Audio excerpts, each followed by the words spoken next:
The FBI claims they've hacked the failed Trump assassin's phone, but how?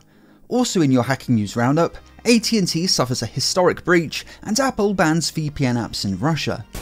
But first, the feds have put out a statement. FBI technical specialists successfully gained access to Thomas Matthew Crooks's phone.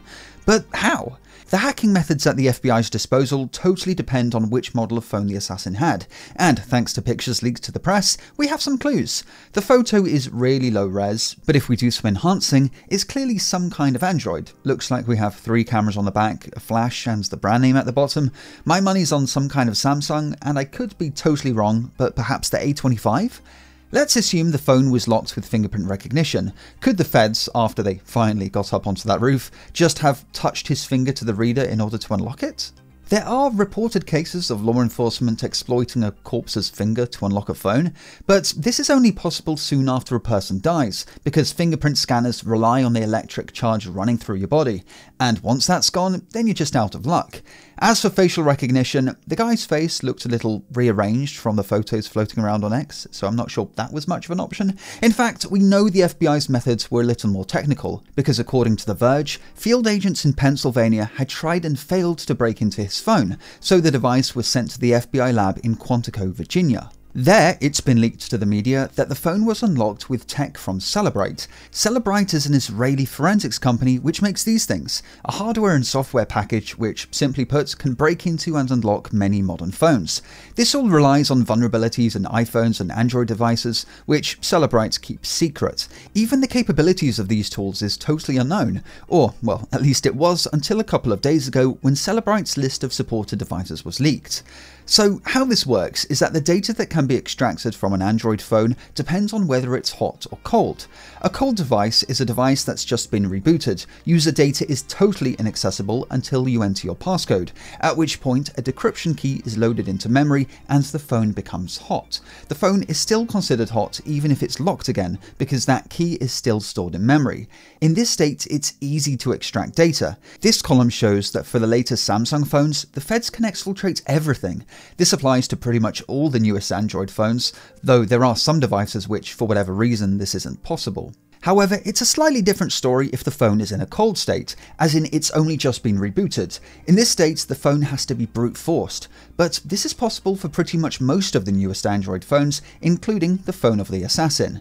We don't know how the brute forcing works on a technical level. Celebrite is known for their secrecy, and even tells the feds in training material to keep their methods, and I quote, hush hush. So what did hacking the assassin's phone reveal? Well, according to media reports, which don't cite their sources, but I mean that's all we have to go on, not much, apparently. But what I can reveal is today's sponsor, Proton Mail. What I love about Proton is that it's not just a privacy-focused mail service, it's a privacy-focused ecosystem, which makes de-Googlifying your life easy. On the privacy end, Proton is protected by strict Swiss privacy laws, which means there's certainly no warrantless mass surveillance. What really stands out though is Proton Mail's privacy section on the App Store. They don't collect any of your personal data. The Gmail app though is a different story. Google collects over 50 data points on you. We're talking location, contacts, photos, and a lot more. Google simply lives and breathes on monetizing your personal data. Proton doesn't, so they simply have no incentive to track the hell out of you. However, what stopped me from switching to Proton for a good while was that I thought I'd be compromising on functionality in some way. Surely privacy comes at some kind of a cost. But no. Proton's cloud storage and calendar services fully integrate into Mail, and switching to Proton Mail is surprisingly easy. Their Easy Switch tool imports your calendars and contacts from whatever service you already use, but importantly, it also imports your actual emails, so you don't have to give up on that all-important email history. But best of all, Proton Mail has a free tier, so you can easily try it out, but their Proton Unlimited plan, which comes in at just $10 a month, supports multiple email addresses, custom domains, and gives you access to their whole suite of services, including a VPN, 500 GB of cloud storage, and their password manager. The value here is simply unreal. I recommend this plan to everyone, family, friends, just everyone. Big thanks to Proton for sponsoring this video, and make sure you go check them out using the link in the video description.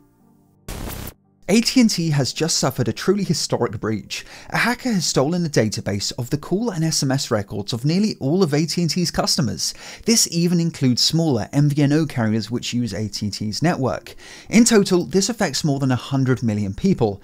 The records in the database span from May 2022 to October 22, so if you were an AT&T customer during that time, or if you so much as sent a text message to someone who was, then chances are you're in here. In the company's own words, these records identify other phone numbers that an AT&T wireless number interacted with during this time, and for a subset of the records, one or more cell site ID numbers associated with the interactions are also included. These cell site IDs correspond to specific base stations, which could actually be used to unmask your real location.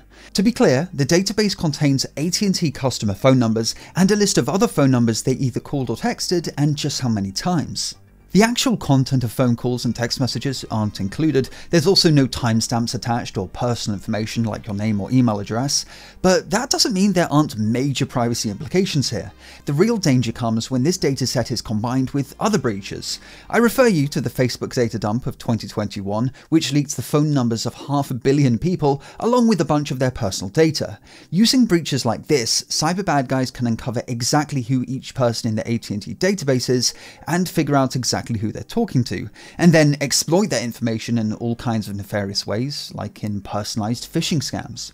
But how could a breach of this scale even happen? Surely a database of such proportions would have the highest level of security and authentication, right? Wrong. The database was apparently protected by a single username and password, no multi-factor authentication in sight. In fact, this breach is part of the recent string of breaches affecting Snowflake customers. Snowflake is a cloud storage platform hosting the data of many large companies, but when cybercriminals realized that many of these high-profile accounts were protected by nothing more than a simple username and password combo that in some cases hadn't been changed for years, they went to town, using InfoStealer malware to scoop up credentials before just logging in and exfiltrating data. The playbook really was that simple. In the case of AT&T, the hacker is allegedly a member of the infamous group Shiny Hunters. They demanded a $1 million ransom from AT&T, but reportedly settled for just $370,000. Wired is reporting that in return, the hacker provided AT&T a video proving that they deleted the data. How a video of someone just right-clicking and hitting delete proves anything is beyond me. But anyway, this breach originally happened in April this year, but the Department of Justice gave AT&T a couple extensions in terms of their reporting requirements, which is why we're only just hearing about it now. AT&T mentioned in their SEC filing that someone has already been arrested for the hack. There's not much concrete information around this, but one John Binns was recently arrested in Turkey in connection with a T-Mobile breach from 2021. This same guy is apparently behind this latest AT&T breach. But FYI, this is all according to anonymous sources, so take it with a pinch of salt. Apple has removed dozens of VPN apps from the Russian App Store at the request of the Russian government. This affects 25 apps, including popular VPNs like NordVPN, Proton, and PIA. Almost overnight, those users were met with errors that their favorite VPN app is no longer available in their country or region, which is especially annoying since Russia is one of those countries where having a VPN is actually kind of useful. App developers received emails from Apple explaining that their app was being deleted on the orders of the Roskomnadzor, the Russian government agency in charge of regulating telecommunications. However, the fact that Putin doesn't like VPNs isn't really news. In 2017, Russia passed a bill which effectively banned proxies, Tor, and VPNs. However, they haven't done a very good job of actually implementing that law. Over the past few years, Russia has been relying on technological methods like deep packet inspection, which detects and blocks VPN traffic in real time. But that hasn't worked out very well, because unlike a country like China, which implements restrictions centrally on a countrywide level, Russia just doesn't have that level of infrastructure.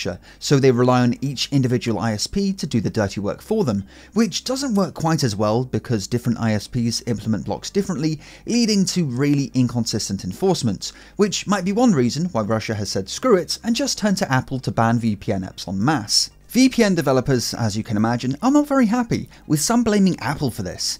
Redshield VPN says Apple's actions, motivated by a desire to retain revenue from the Russian market, actively support an authoritarian regime. The fact that a corporation with a capitalization larger than Russia's GDP helps support authoritarianism says a lot about the moral principles of that corporation. But does Apple realistically have a choice here? I mean, companies simply have to obey the laws of the countries they operate in, whether that's in the US, Europe, or Russia. Well, maybe they do have a choice. Russia recently ordered Mozilla to ban certain Firefox add-ons they didn't like, and after initially complying with the ban, Mozilla went back on that and lifted the ban just a few days later, and for now at least, the Roskomnadzor hasn't done anything about it. Also, it should be mentioned that Apple is about to allow sideloading of apps in the EU. If Apple really cares about censorship, maybe they could voluntarily extend that coverage to Russia. As always, thanks for watching, and I'll see you in the next video. Have a good one.